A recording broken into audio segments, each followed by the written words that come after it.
Desakan mengalir dari Lombok Tengah. Keluarga Brigadir Esko berteriak, menuntut kejelasan. Mereka meminta agar otak di balik pembunuhan ini segera diamankan. Kekecewaan memuncak. Miase, sang kakek, harus meredam gejolak warga yang ingin membakar TKP. Sebuah ironi di tengah penantian keadilan. Ayah korban, Samsul Herawadi, yakin jejak pembunuhan berawal dari rumah. Pelaku tak jauh dari sana. Di sisi lain, Polda NTB masih irit bicara. Namun satu hal pasti, Brigadir Esko bukan bunuh diri, melainkan korban penganiayaan brutal. Luka di sekujur tubuh menjadi saksi bisu. 23 saksi telah dimintai keterangan. Istri dan mertua termasuk di antaranya. Bahkan, Bareskrim Polri kini dilibatkan mengungkap rahasia dari ponsel sang brigadir. Sebuah misteri yang harus dipecahkan demi tegaknya keadilan.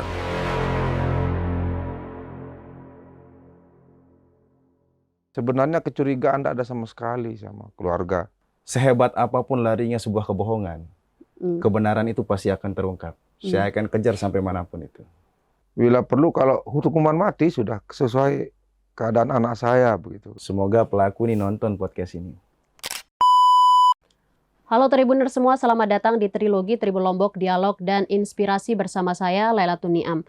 Nah ini Tribuners, kita akan membahas isu yang sedang hangat dan ramai dibicarakan di Nusa Tenggara Barat terkait dengan kematian Brigadir Esko. Brigadir Esko seperti yang teman-teman baca barangkali itu ditemukan sudah tidak bernyawa dalam keadaan tergantung di sebuah pohon tidak jauh dari pemukiman warga. Namun kematian ini banyak menimbulkan kejanggalan dan berbagai pertanyaan karena ada beberapa kejanggalan setelah dilakukan pemeriksaan oleh kepolisian, adanya terkait dengan kekerasan atau adanya kekerasan benda tumpul di tubuh korban Brigadir Esko, dan kita akan membahas ini bersama ayah korban Bapak Samsul Herawadi dan juga kuasa hukum keluarga korban Dr. Lalu Anton Haryawan.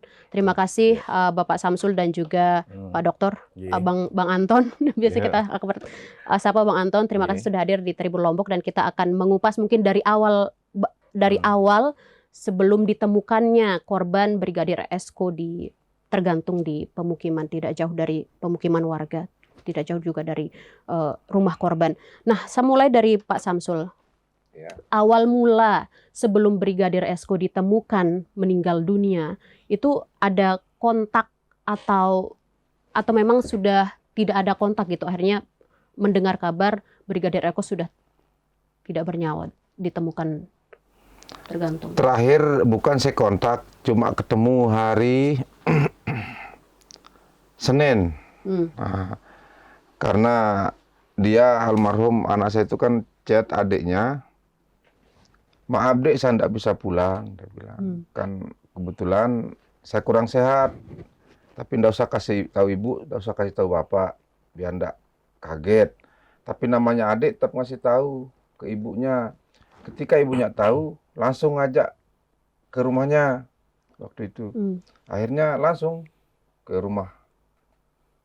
Oke, sampai di sana ketemu.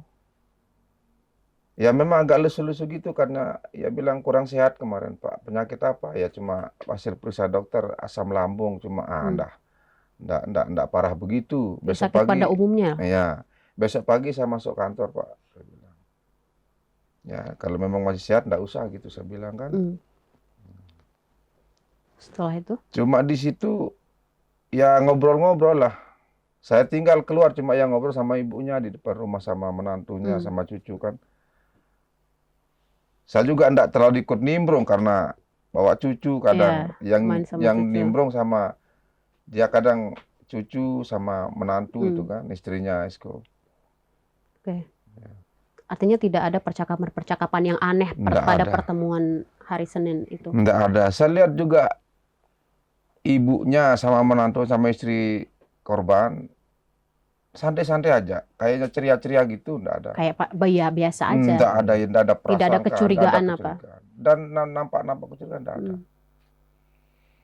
Nah, setelah itu pulang, kalau enggak salah Isya lah sampai rumah pulang.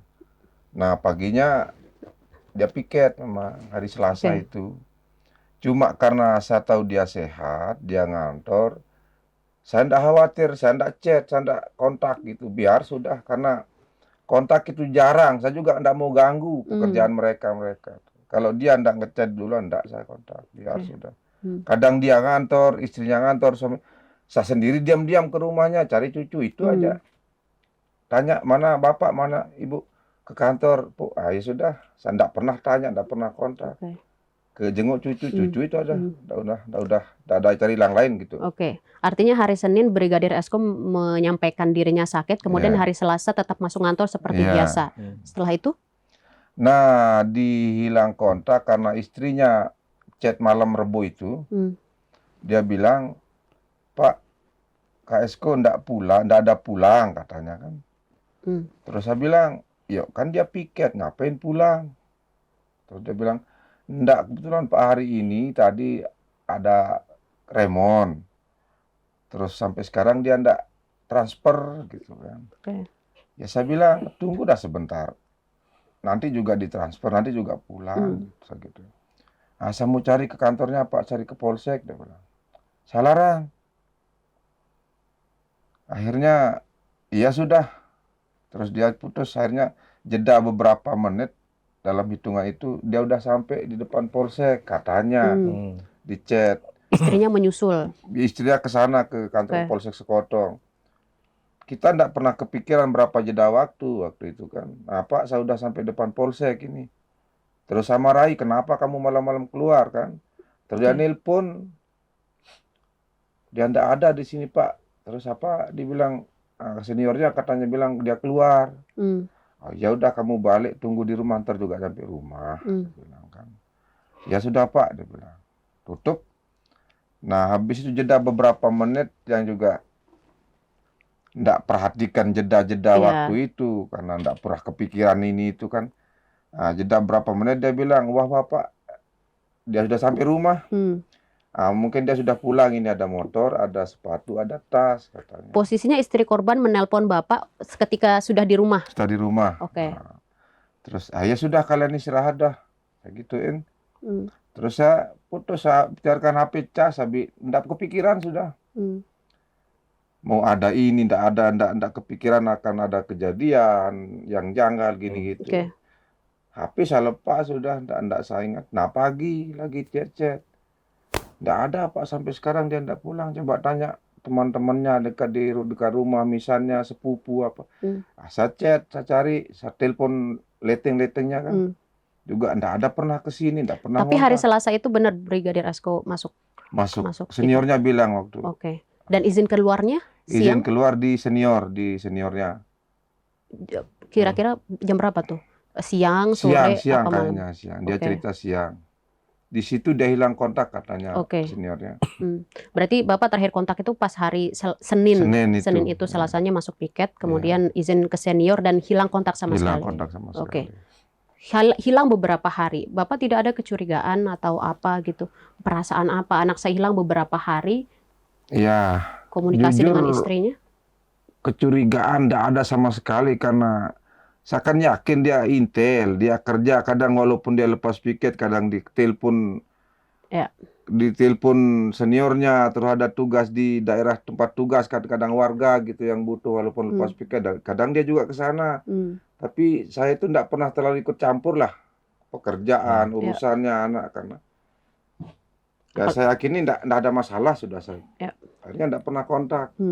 Tapi Selasa, Rabu, karena ibunya terus pingin lihat cucu, karena tidak ada bapaknya, belum pulang. Jadi hari Kamis kita ke sana lagi. Nah, jenguk cucu karena ayahnya belum pulang. Gitu. Jenguk ke sana.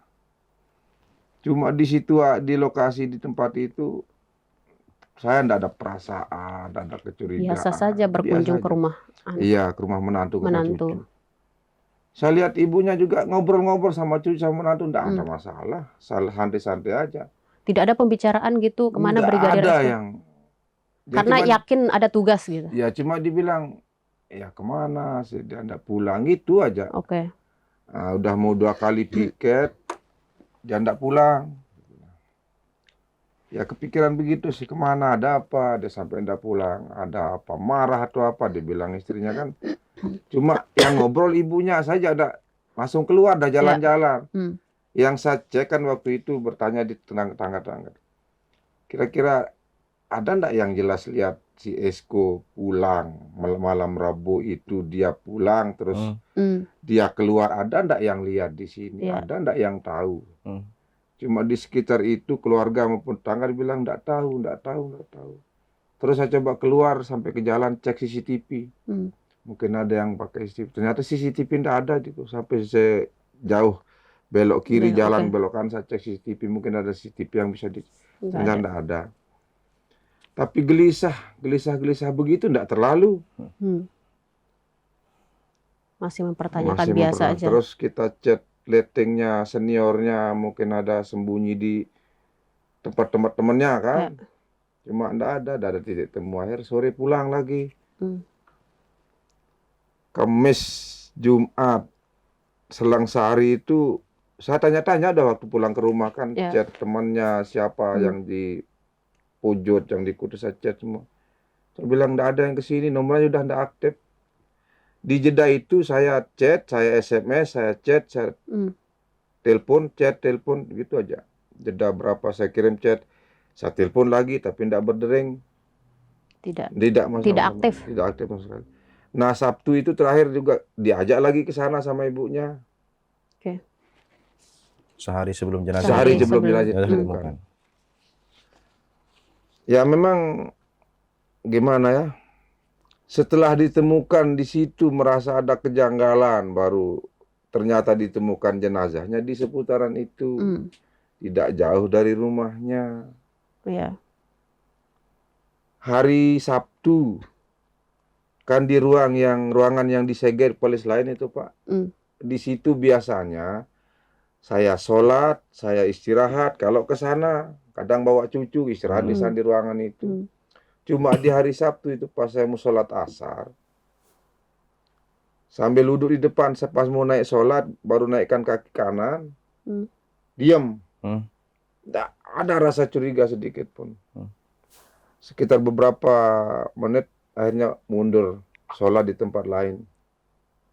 Tidak ada kecurigaan, perasaan bahwa ada di sana. Tapi setelah kejadian, yakin ada di sana karena tidak ada tempat lain kan. Mau diangkut pakai mobil juga tidak bisa masuk mobil. TKP juga olah barang bukti di situ ada. Saya juga bingung. Bisa-bisanya TKP penemuan jenazah di dekat rumahnya, olah TKP barang bukti di sana. Sebenarnya kecurigaan tidak ada sama sekali sama keluarga. Menantu begitu. Bapak sebut. Ya menantu sudah mau gimana lagi. Status masih begitu dulu, tapi sekarang ya karena belum status Pak ya, jadi ya enggak apa-apa lah kita bilang begitu kan. Kecurigaan, menaruh kecurigaan. Ya karena dengar di netizen ini yang bikin menggebu-gebu perasaan iya tidaknya itu dalam pikiran. Iya, karena kan ini diekspos di sosial media dan berbagai spekulasi publik juga bermunculan terkait dugaan pelaku dalang di balik misteri kematian Brigadir Esko ini.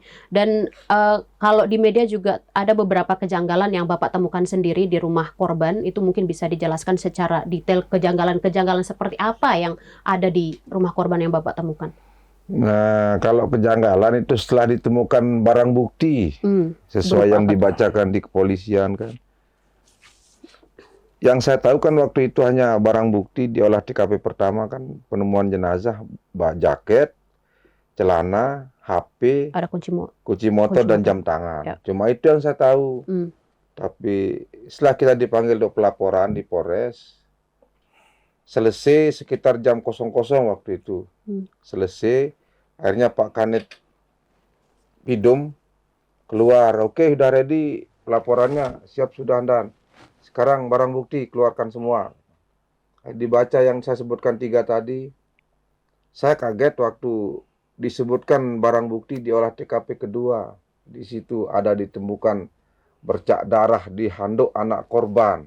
yang ditemukan di ruang anak korban, diduga darah korban. Saya terus kaget dan terdiam. Kok bisa ada prasangka bercak darah di dalam cucu saya, di rumah cucu saya kan. Terus ada gunting, ada bercak darah di belakang pintu anak korban. Terus ada bercak darah di tisu, saya dengar. Dan banyak lagi karena sudah menyangkut ke ruangan cucu saya. Jadi saya bingung dan pikiran sampai tidak dengar ditanya lagi yang disebut. Saya bingung, kok bisa ada hal-hal seperti itu begitu. Yang semulanya Bapak tidak ada prasangka sama atau kecurigaan sekali. terhadap, tidak ada sama sekali. boleh kita sebut menantu. Iya. Oke. Memang kita tahu karakter istrinya, sudah tidak usah bilang menantu kalau gitu. Karakter istrinya memang keras waktu itu, tapi di sehari-hari setiap ada masalah mereka dua-duanya curhat ke saya. Pak begini-begini, yang ini Pak begini-begini.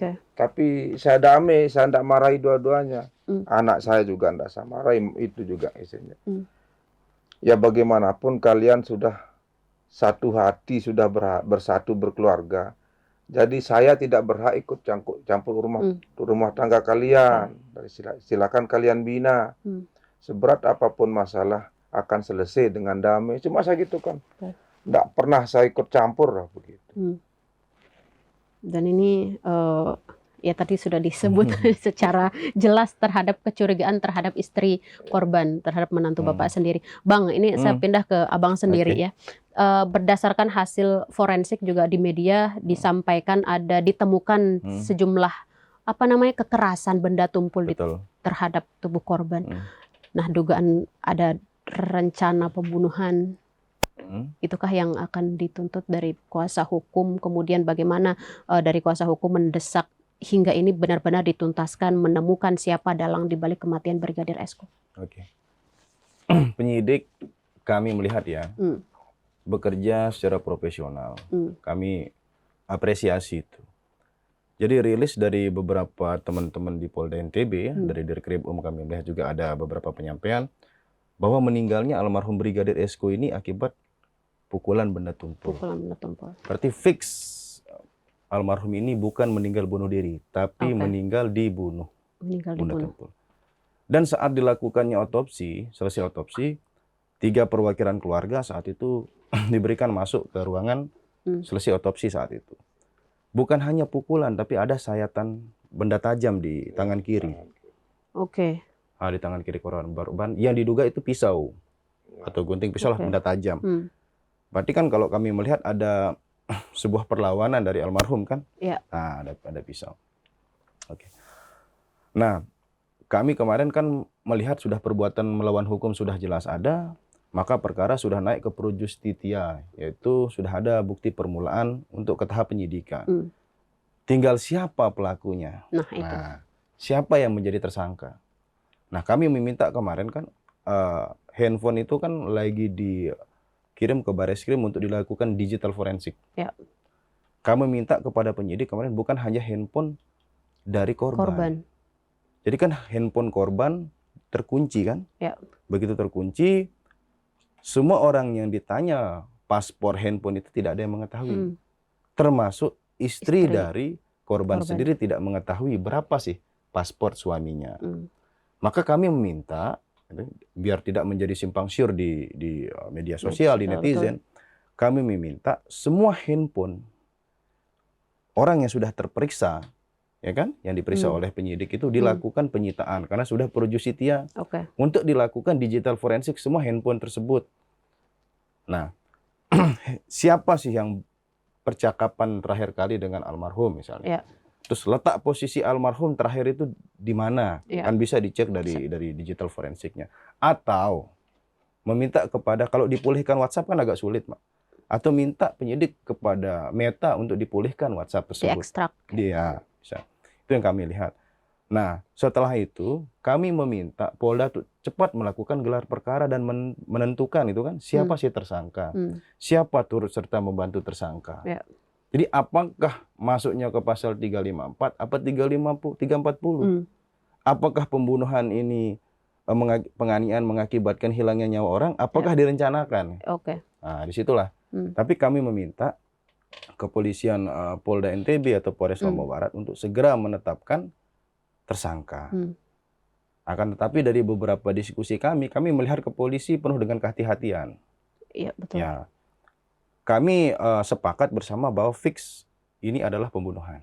Adalah pembunuhan. Betul. Dugaan awal bunuh diri tidak sama sekali. Itu sudah terbantahkan dengan hasil otopsi Ya, kemarin. betul. Fix ini adalah pembunuhan. Akan tetapi siapa pelaku pembunuhnya? Nah, polisi saya lihat lebih hati-hati, yaitu dengan cara memeriksa saksi, alat bukti, memeriksa ahli, baik ahli forensik, ahli pidana, saya lihat itu, dan lagi menunggu hasil laboratorium digital forensik handphone yang dari Bareskrim. Nah, setelah itu akan dilakukan gelar perkara. Siapa sih pelakunya? Oke. Nah, itu hasil komunikasi kami terakhir. Dan rencana besok pagi kami sama keluarga akan melakukan hearing ke Polda NTB. Besok pagi tanggal 11. Tanggal 11. Betul. Dengan tuntutan apa, Bang? Kami ke hearing ke Polda NTB bersurat untuk audiens dengan Pak Kapolda, dengan Pak Irwasda, Dirkrimun dan Kabak Wasidik. Karena ini sudah menjadi sorotan publik ya. Betul.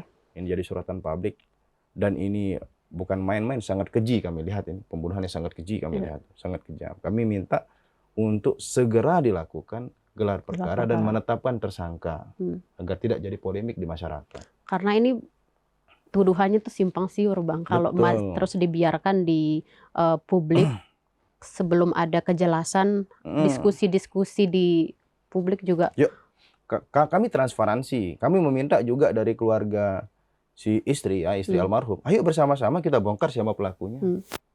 Ayo, betul. Tapi sejauh ini komunikasi dengan pihak keluarga istri maupun istri nggak ada.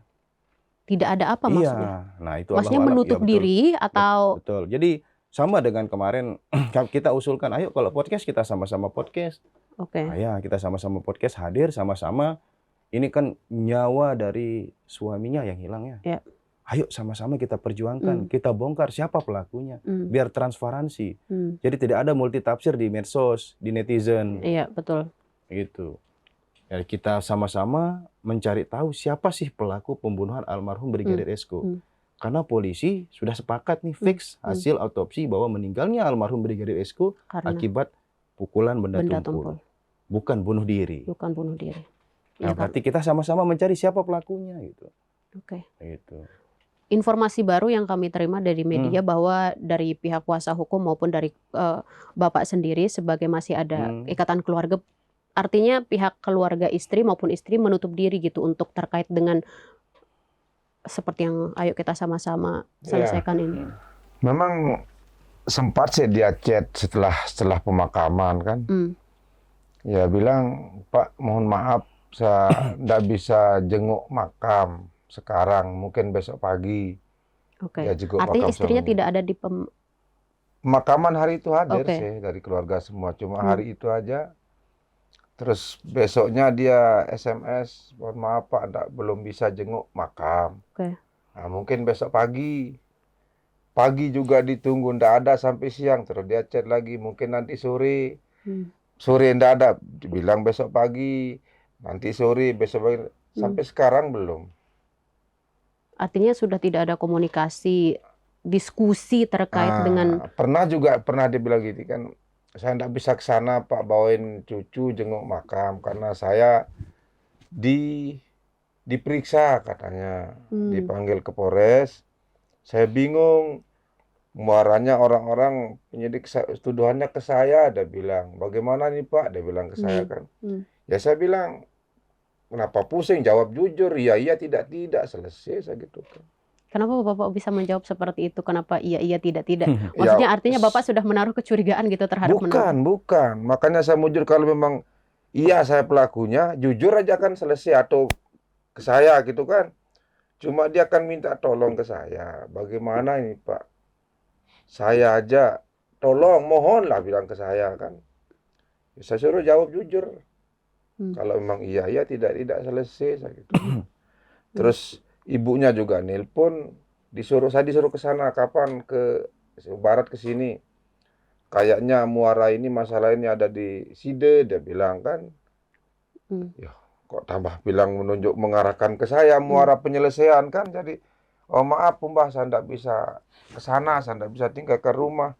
Tamu dari kepolisian, keluarga, berduyunan datang ke sana, ke rumah. Lain teman-teman, kerabat, keluarga yang tidak tahu hari pemakaman itu.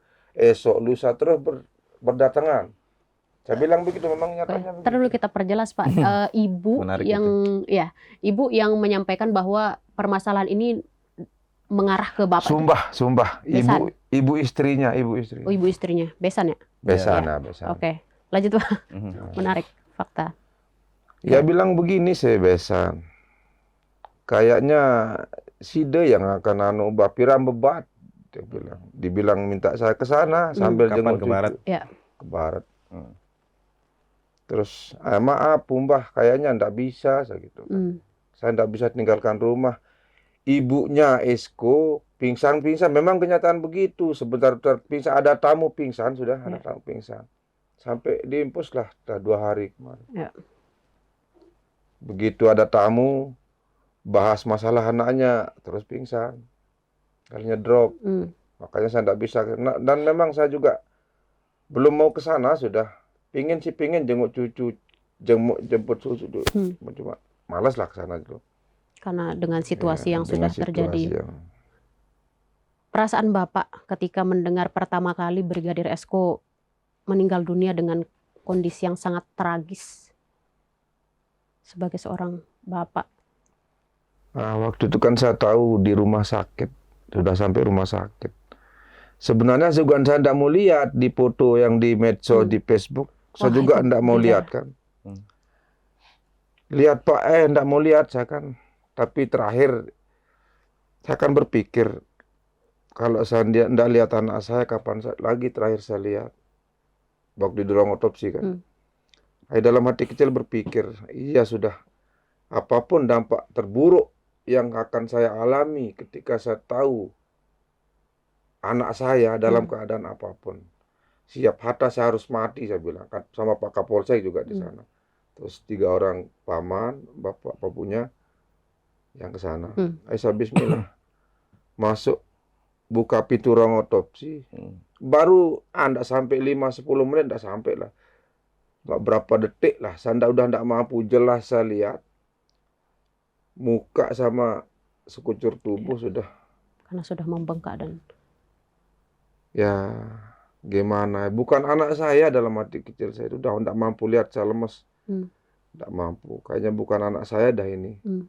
Dalam hati kecil begitu, karena dari rambutmu kita tandai rambut, tidak ada, di muka juga tidak ada, tubuh sudah bengkak, Udah tengkoraknya. udah di depan muka itu tengkorak, mata, hidung, mulut, udah tengkorak, kulit tidak ada, sudah tengkorak, itu yang bikin saya tidak tahan. Terselayap sakit.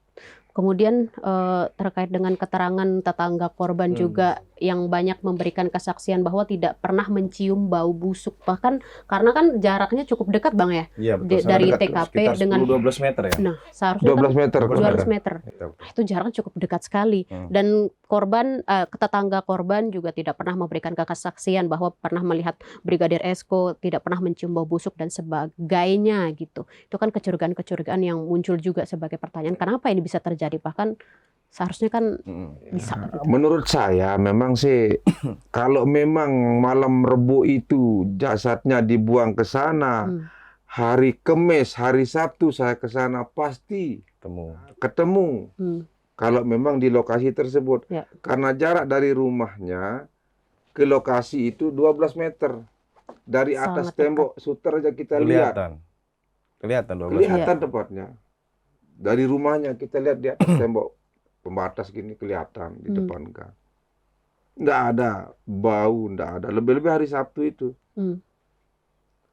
Dan yang menemukan pertama kali mertua korban. Bukan mertua. Siapa? Suaminya ibu asuh cucu yang kecil. Tapi jauh rumahnya sebelah barat jalan kan. Jauh. Cuma di situ menurut pengakuannya kan cari ayam.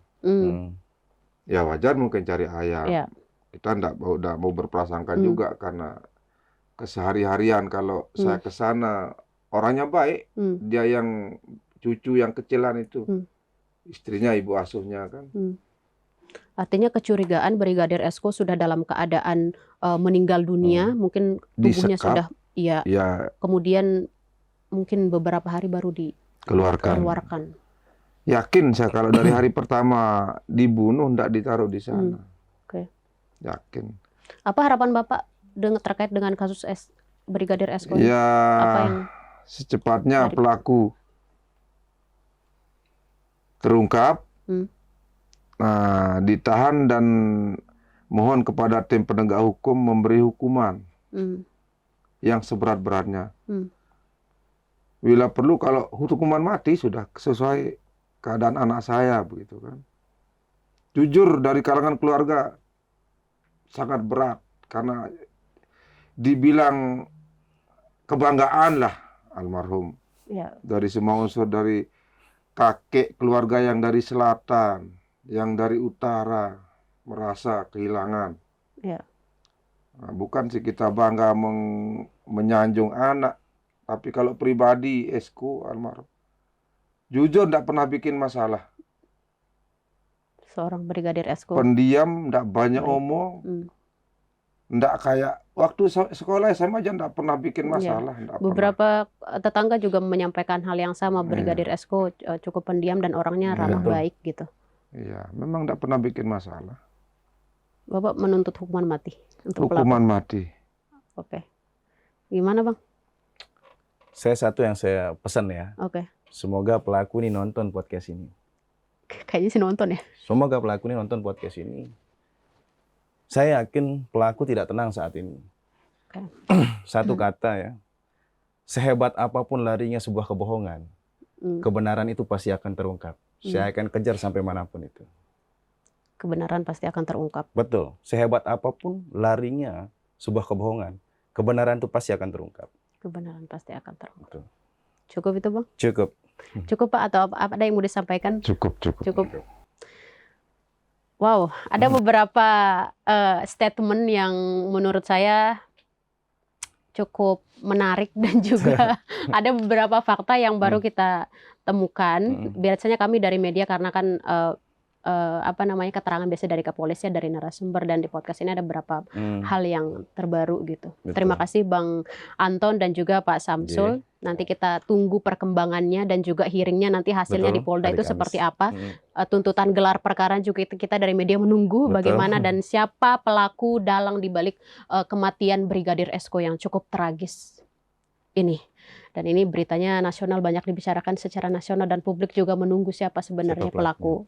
Di sini kita berharap hal yang terbaik dan pelaku segera ditangkap dan ditemukan. Baik Tribuners semua, nanti kita berjumpa lagi di obrolan-obrolan selanjutnya. Saya Lailatul Niam dan juga di sini ada kuasa hukum keluarga Brigadir Esko, Dr. Lalu Anton Haryawan, dan juga ayah korban Brigadir Esko, Bapak Samsul Herawadi. Pamit undur diri, sampai jumpa. Wassalamualaikum warahmatullahi wabarakatuh. Waalaikumsalam.